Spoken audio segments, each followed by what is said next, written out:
We do have team coverage tonight. We've been following all of this really since early this morning, and we are back in the Mauldin area tonight. This is some more damage from New Neely Ferry Road. A lot of you reached out to us about this as the storm moved through our area. It's New Neely Ferry Road near Brooks Road in Mauldin. Neighbors in Brooks Road area reached out to us. They say they think something definitely touched down on one side of the street. Crews still working though to repair damaged power lines tonight.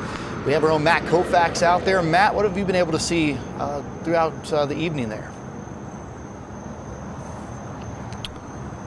Cody, Tori, some of those crews actually just recently left, but there is still work to do, and we're going to show you why. You can see right here, whatever came through these couple streets. I'm here on Brooks Road. There were a couple neighborhood streets that got hit really hard, maybe only on one side of the street, though. You can see these giant trees just ripped completely out of the ground right here, root and stem.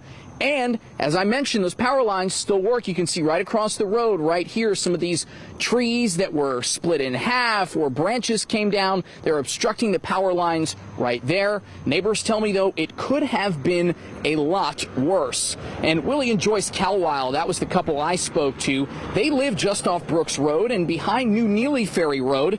They tell me they heard transformers explode, what they believe to be transformers exploding, then a loud cracking sound before something ripped through the area, but only one side of their street, as I mentioned, seemed to get the worst of it. Trees down, power lines damaged, several homes also damaged by falling trees, flying debris.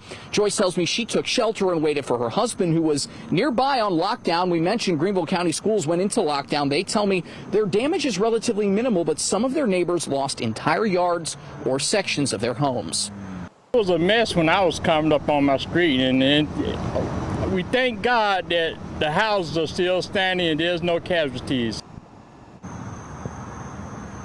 And there were county crews and insurance crews going from home to home, talking to people about what damages they have. Repair crews I spoke to say that the brackets on some of these power lines still need to be repaired before they can leave.